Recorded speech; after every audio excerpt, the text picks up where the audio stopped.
Good morning, everyone. It is 7 a.m. here in New York City. I'm Errol Barnett. A warm welcome to our new state-of-the-art home at the CBS Broadcast Center.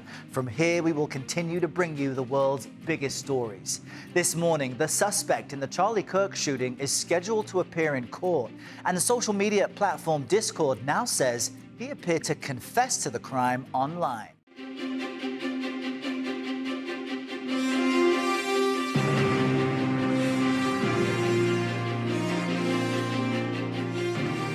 The suspected shooter in the assassination of political activist Charlie Kirk is set to make his first court appearance. Katrina Kaufman joins us now from outside the courtroom in Provo, Utah. This is where Robinson will appear. Good morning, Katrina. We'll get to today's hearing in a moment, but tell us about this apparent confession on Discord. Yeah, good morning. Now, a coastal storm is hitting parts of the mid-Atlantic today with heavy rain and strong winds expected. Up to half a foot of rain with wind gusts of up to 50 miles per hour are possible. CBS News New York meteorologist Tony Sadiku has your forecast. Hey there, Tony. Good morning, Errol. Yeah, it's busy in the tropics and it's unsettled in the East Coast. That's where we'll start, where portions of the mid-Atlantic getting drenched, umbrellas handy, anywhere from the North Carolina to Virginia coastline as we track this slow-moving low. And while a lot of this area does need some rain, it's going to be too much in a short amount of time. Flood watches are posted. Look how much rain you could see. Anywhere from Greenville up north to Norfolk, anywhere from 2 to 5 inches will be common. Some of you will get a lot more through the day today as well. And certainly not a beach day, as you'll continue to see not just waves of rain, but also some gusty winds. It's a slew of coastal areas, from coastal flooding to high surf, dangerous rip currents all the way from the Outer Banks to the Jersey Shore. You can see how all the rain spreads up the I-95 corridor, where, through the day tomorrow, Philly into New York City, you've got some showers as well. To the tropics we go. There's Tropical Storm Mario on a weakening trend. Some moisture could move into California. Behind it, another system's got a shot at 80% in the East Pacific. And in the Atlantic, two areas are watching this one in the central Atlantic. It's got the best chance of becoming Gabrielle in the coming days. Back to you. All right, Tony, thanks very much. Now, several rough economic reports we've been sharing with you could mean we'll see an interest rate cut this week. After the break, I'll sit down with an economy reporter to talk about what to expect from the central bank and how a lowered rate will affect you this fall.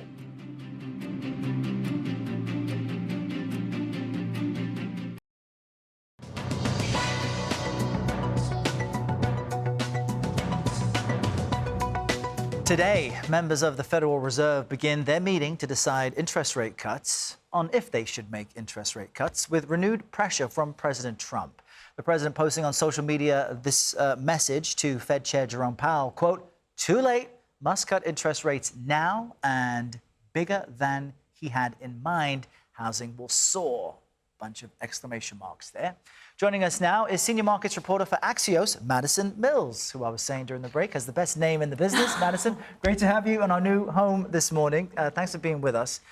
This meeting comes after a number of red flag warnings in the economy. So help us understand what those warnings are and how it will shape this decision. That's exactly right. We just had a jobs number revision indicating that over the last 12 months, about 1 million fewer jobs where the dynamic is. And each of those decisions carries with it some type of unique consequence. So if the Fed does decide to cut rates, as is an expectation, what would that mean for our viewers in the next few months, this fall, for example? Well, it's really interesting to hear the president saying that housing will soar off the back of rate cuts. That really depends on the bond market, because if bond investors push up something like the 10-year yield, that's what's tied to your mortgage rates, your credit card rates, right? So it really depends on how Wall Street responds to the Federal Reserve's interest rate that is really tied to very short-term rates versus those long-term rates.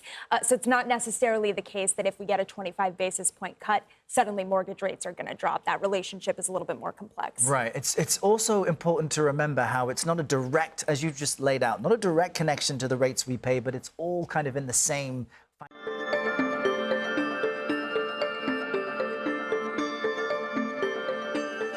Most Americans will set their clocks back on November 2nd for daylight saving time. But a new study suggests annual time change, not only is it annoying, but it's harmful to our health. And you can stream the Daily Report weekdays at 6 p.m. Eastern right here on CBS News 24/7.